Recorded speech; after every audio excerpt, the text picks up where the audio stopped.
आराम से बैठो, इधर को ध्यान से। एक क्वेश्चन जो है 2018 में पूछा हुआ क्वेश्चन है, factors affecting equilibrium, question number 26। कौन से साल का है? कह रहा है which one of the following condition will favour maximum formation of the product in the reaction. पहले क्वेश्चन को समझो, क्या कह रहा है? Which one of the following condition will favor maximum formation of product? Product कब बनेगा? जब रिएक्शन फॉरवर्ड रिएक्शन में जाएगा। अभी हमको देखना है, देखो A2 गैस में दिया है, B2 भी गैस में है और X2 भी गैस में है। डेल्टा H F डायरेक्ट दिया हुआ है।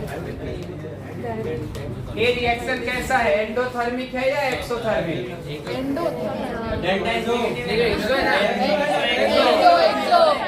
डायरेक्ट दिया है ना। अभी हमको पता है एक्सोथर्मिक है, तो हम टेम्परेचर कम करेंगे तो फॉरवर्ड हो जाएगा। या रिएक्शन कुछ भी हो, रिएक्टेंट को बढ़ा देंगे तो रिएक्शन फॉरवर्ड में जाएगा, या प्रोडक्ट को कम कर देंगे तो रिएक्शन फॉरवर्ड में जाएगा। देखो ऑप्शन कह रहा है low temperature and high pressure. Low temperature कम है तो ज्यादा फेवरेबल है, करेक्ट तो है। टेम्परेचर कम होगा तो फॉरवर्ड में जाएगा। और हाई प्रेशर के लिए डेल्टा एन कितना है इसका? नेगेटिव। अभी मैं पढ़ा के दिया, डेल्टा एन नेगेटिव है तो x is directly proportional to volume and x is directly proportional to pressure. हम प्रेशर बढ़ा देंगे तो फॉरवर्ड में जाएगा। तो हो गया, कौन सा केस? वही फर्स्ट है।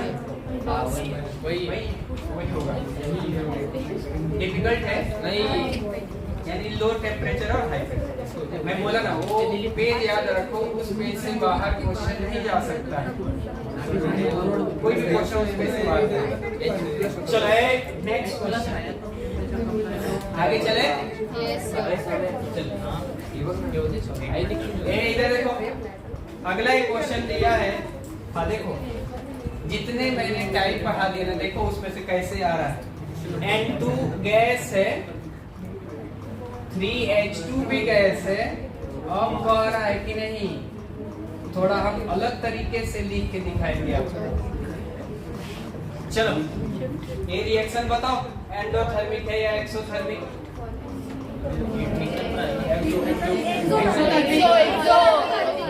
स्टाइल में लिखा गया है। तो ये रिएक्शन कैसा है? एक्सोथर्मिक। क्या कह रहा है? कह रहा है the equilibrium shift in forward, यानी वो पहले क्या बोला था? प्रोडक्ट बनना चाहिए। अभी कह रहा है नहीं, अभी आप बताओ फॉरवर्ड डायरेक्शन में रिएक्शन जाने का केस।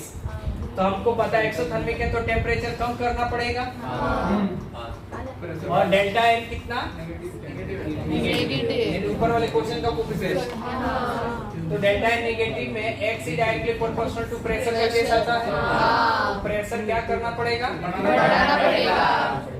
पहले ऑप्शन में दिया है बाय इंक्रीजिंग द कंस। अच्छा एक मिनट, जब रिएक्टेंट का कंसंट्रेशन बढ़ाओगे तो भी फॉरवर्ड में जाएगा।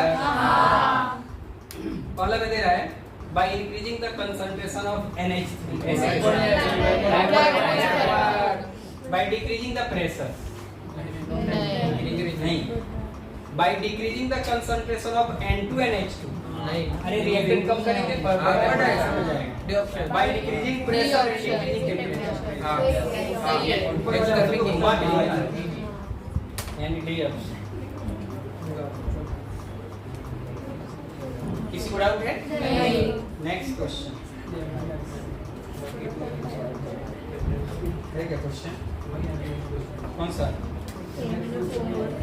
28 sir pressure of number of mole का रिलेशन नहीं है क्या? क्या? Pressure of number of mole reaction के प्रेशर और नंबर ऑफ मोल वो रिलेशन है का? वो भी डायरेक्टली मोल से भी कर सकते हैं। मोल से डायरेक्ट। हाँ तो वही तो मोल निकाला गया था प्रोडक्ट का, मैंने निकाला था।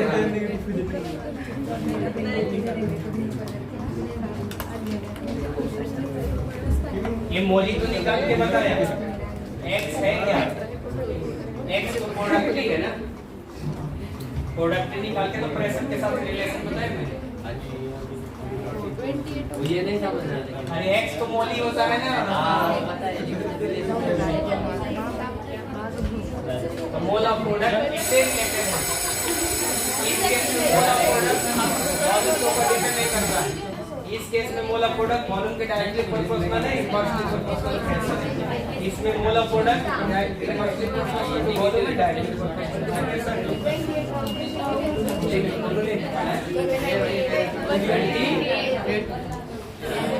और given exothermic reaction Kp and Kp dash are the equilibrium constant at temperature T1 and T2 assuming that the heat of reaction is constant in the temperature। अच्छा गुड, एक रिलेशन पहले रेगुलर, ये देखो एक नया रिलेशन है इसके लिए टेम्परेचर K1 है एट T1, K2 है एट T2, फिर इसमें फॉर्मूला होता है log K2/K1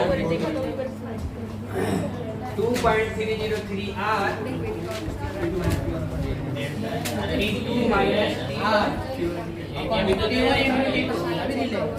ऐसे याद रखो, अगर एंडोथर्मिक है तो टेम्परेचर बढ़ाने पर K बढ़ता है।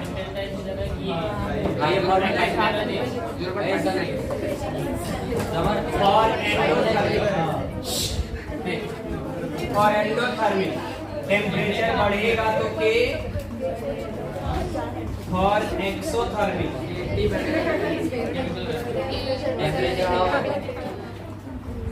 जब टेम्परेचर बढ़ेगा तो K रखने का, ये रिलेशन क्या रखने का। अगर इतना कहानी है तो अब हम लोग क्या दिया है, एक्सोथर्मिक ना, तो एक्सोथर्मिक दे रहा है, टेम्परेचर बढ़ेगा तो K कम हो जाएगा। इसका मतलब है पहले क्या था, पहले Kp था, बाद में Kp डैश, टेम्परेचर क्या कर रहा है, टेम्परेचर बढ़ा रहा है, टेम्परेचर बढ़ा रहा है। कांस्टेंट टेम्परेचर बोला,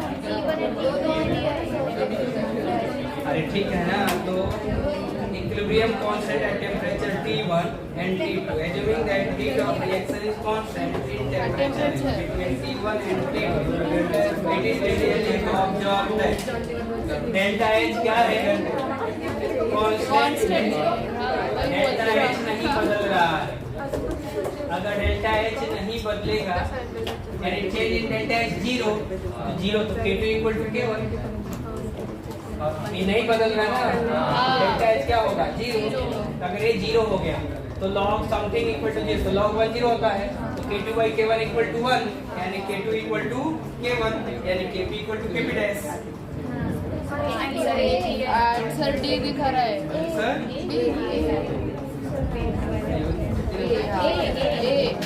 हाँ, अगर ये है तो हमको बता, इसका मतलब है टेम्परेचर बढ़ा रहा है, टेम्परेचर बढ़ा रहे तो Kp कम होगा।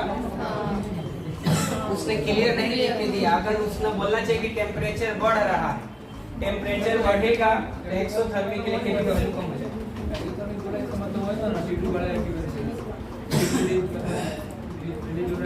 नहीं वैसे नहीं, अगर मैं बोलूं रिएक्शन एक्सोथर्मिक है T2 और T1, आप बिना बोले आंसर बताएंगे क्या? नहीं, T1 बड़ा है, आदमी है, अभी अंधा है कि अच्छा है कि कंडीशन आकर है बने। Thank you sir.